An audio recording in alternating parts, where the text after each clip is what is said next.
ఇక తెలంగాణ ప్రజల మీద ఇప్పుడు మన కళ్ళ ముందు జరుగుతున్న అతిపెద్ద మోసం ఏంటయ్యా అంటే integrated young India residential schools. ముఖ్యమంత్రి గారు అక్టోబర్ 2024 దసరా పండగ నాడు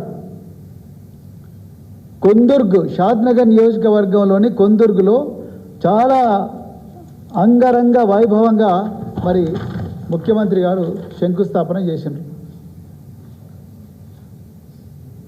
105 residential schools, young India residential schools పెడతామని, మరి ఒక్కొక్క స్కూల్కు మొదట 40 కోట్ల రూపాయలతో కడతామన్నారు యంగ్ ఇండియా రెసిడెన్షియల్ స్కూల్స్.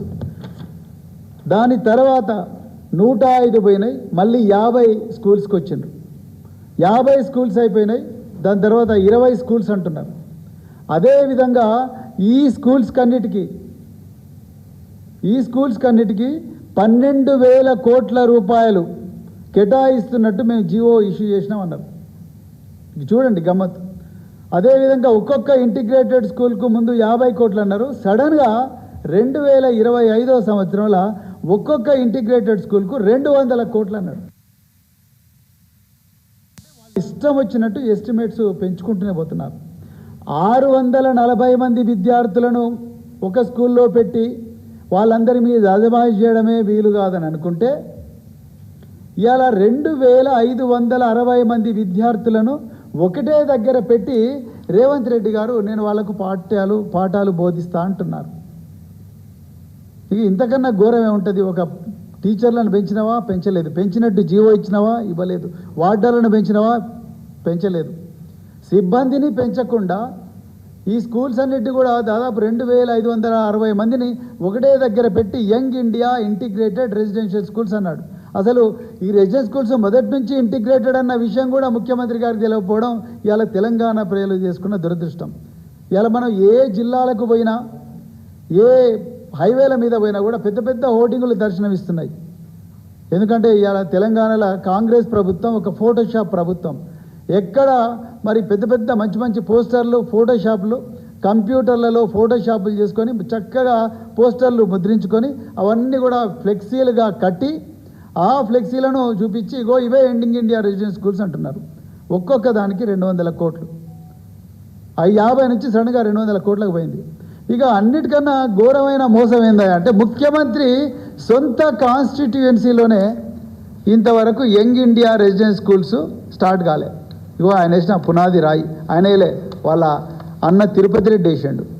మరి ఆయన రాజ్యాంగేతర శక్తి అని చెప్పేసి లోకమంతా కోడైకి వస్తున్నది. ఇలా తిరుపతి రెడ్డి ఇక్కడ యంగ్ ఇండియా రెసిడెన్షియల్ స్కూల్కు శంకుస్థాపన చేసిండు. కొడంగల్ ముఖ్యమంత్రి సొంత నియోజకవర్గమైన కొడంగల్లోనే ఒక్క ఇటుక కూడా పడలేదు. మల్లు బట్టి విక్రమార్క డిప్యూటీ సీఎం నియోజకవర్గంలో కూడా ఇప్పుడు వర్క్ స్టార్ట్ కాలేదు. 20 నియోజకవర్గాలు మొదటి దశలో తీసుకోవాలనుకున్న నియోజకవర్గాలు కూడా ఇప్పటికి వర్క్ స్టార్ట్ కాలేదు. ఒక 15, 20, 30 రోజుల క్రితం ఒక అడ్మినిస్ట్రేటివ్ శాంక్షన్ ఇచ్చి వదిలేసిండ్రు. ఈ 12,000 కోట్లు ఎక్కడి నుంచి మీరు తీసుకొస్తారు, ఆ నిధులు ఎక్కడి నుంచి సేకరిస్తారు అనే విషయాన్ని ఎక్కడ కూడా చెప్పడం లేదు. రాహుల్ గాంధీ గారు ఈ ప్రశ్నల మీద రేవంత్ రెడ్డి గారికి కూడా ఒక ఉత్తరం రాసుంటే చాలా బాగుంటుండే.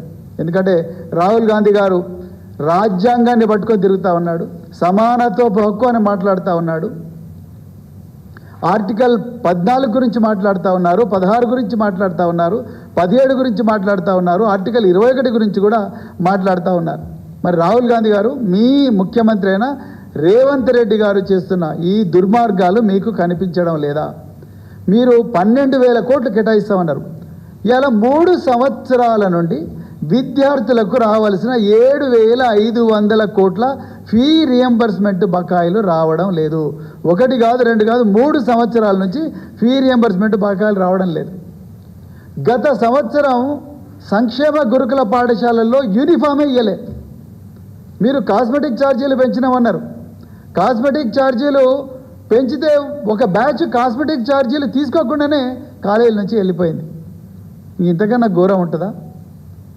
కాస్మెటిక్ ఛార్జీలు కూడా ఎగ్గొట్టి విద్యార్థుల పొట్టన కొట్టిన ప్రభుత్వం, వాళ్ళకు యూనిఫామ్లు ఇవ్వలేని ప్రభుత్వం, వాళ్ళకు బూట్లు ఇవ్వలేని ప్రభుత్వం. మీరు సడన్గా యంగ్ ఇండియా రెసిడెన్షియల్ స్కూల్స్ అంటున్నారు.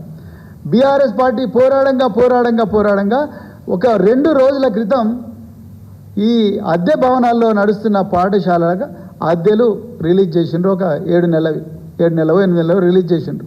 అది బీఆర్ఎస్ పార్టీ పోరాటం చేయంగా చేసిండ్రు.